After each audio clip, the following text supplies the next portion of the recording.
Jadi, pada sediaan emulgel ini terdapat evaluasi, namun ada beberapa yang tidak ada pada evaluasi yang lainnya, karena ini adalah evaluasi untuk kesediaan yang akan diedarkan. Yang pertama adalah uji organoleptis, seperti pada uji sediaan lainnya. Yang kedua adalah uji daya sebar, kemudian uji pH. Selanjutnya ada uji homogenitas, kemudian ada uji hedonik, kemudian siklis tes, uji menentukan tipe emulsi. Uji yang pertama adalah uji organoleptik. Seperti pada umumnya, uji ini adalah berupa uji bentuk, warna, serta aroma. Tidak dikit ya. Biasanya pengamatan ini dilakukan terhadap berbagai perubahan secara organoleptik. Sediaan disimpan pada suhu kamar dan diamati, yaitu bentuk, warna, dan bau sediaan.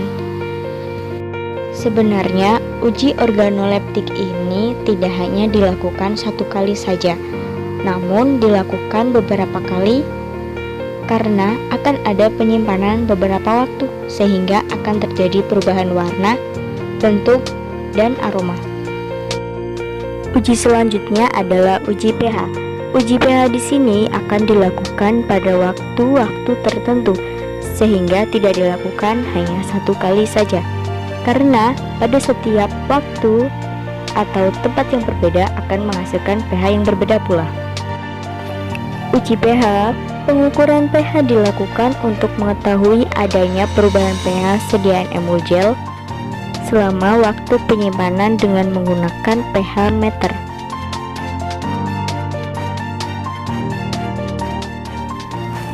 Selanjutnya adalah uji homogenitas. Uji ini bertujuan untuk mengetahui homogenitas bahan aktif dan bahan sediaan tambahan lainnya dengan menggunakan lempengan kaca dan sediaan dioleskan di atas kaca sampai merata dan diamati homogenitasnya. Ketika terdapat butiran-butiran kasar saat di bawah mikroskop, maka homogenitasnya dianggap tidak homogen atau harus diulang kembali. Pembuatannya harus dilakukan dengan benar.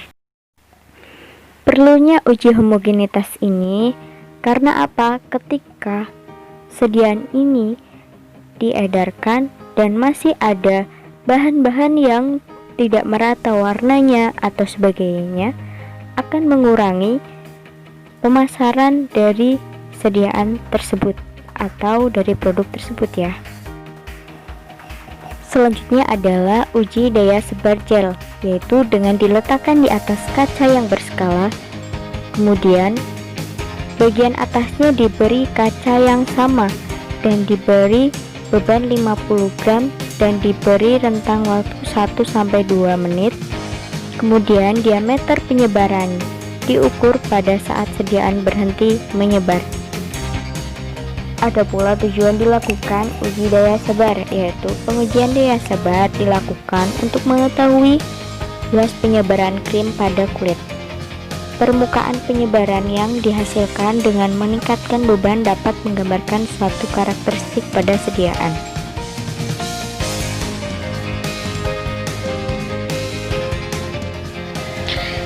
Selanjutnya adalah uji viskositas. Viskositas adalah suatu pernyataan tahanan dari suatu cairan untuk mengalir. Semakin tinggi viskositas, akan semakin besar tahanannya.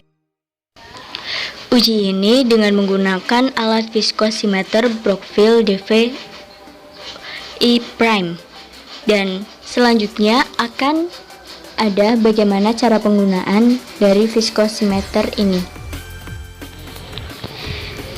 Yang pertama adalah disiapkan sampel yang akan diatur kekentalannya dalam gelas kimia 100 atau 150 ml. Kemudian isikan sampel cairan hampir mendekati penuh agar spindle yang dipakai untuk mengukur cairan seluruhnya masuk. Disiapkan Brockville viskometer beserta Sampel cairan yang diukur kentalannya adalah cairan agak kental sehingga membutuhkan spindle nomor 6 dan kecepatan putar spindle diatur dengan kecepatan 20 rpm.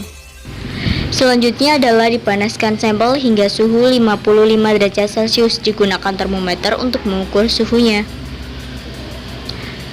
Kemudian setelah mencapai suhu 55 derajat Celcius, diangkat sampel dan ditempatkan di viskometer. Celupkan spindle ke dalam sampel dan tekan tombol on untuk memulai pengukuran.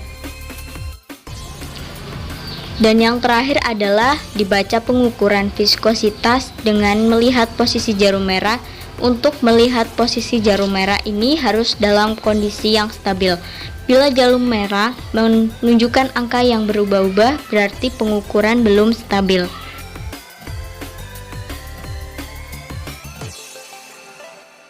Selanjutnya ada uji hedonik. Uji ini dilakukan pada 30 orang responden dewasa di mana menggunakan parameter bau, warna, daya sebar, homogenitas, dan daya lekat.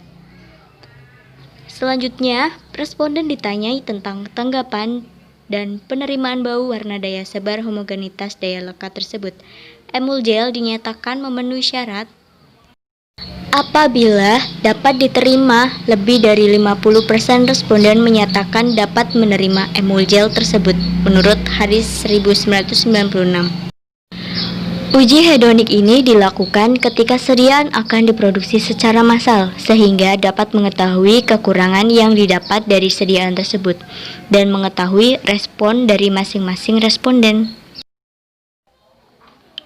Cycling test. Cycling test pada metode cycling test, sampel emulgel disimpan pada suhu 4 derajat Celcius dalam waktu 24 jam. Kemudian dipindahkan ke dalam oven dengan suhu 40 derajat Celcius selama 24 jam. Uji ini dilakukan selama 6 siklus, kemudian diamati adanya pemisahan fase atau tidak.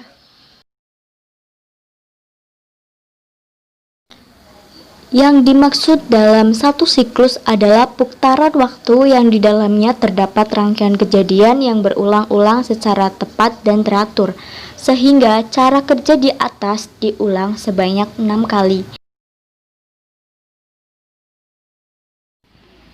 Uji tipe emulsi. Uji ini menentukan tipe emulsi dilakukan dengan menggunakan uji kelarutan warna menggunakan methylene blue. Dengan cara emulgel diletakkan di atas kaca objek lalu ditetesi methylene blue, lalu diamati menggunakan mikroskop seperti uji pada praktikum-praktikum sebelumnya. Tujuan dari adanya uji tipe emulsi ini adalah untuk mengetahui apakah emulsi ini termasuk tipe hidrofilik atau lipofilik.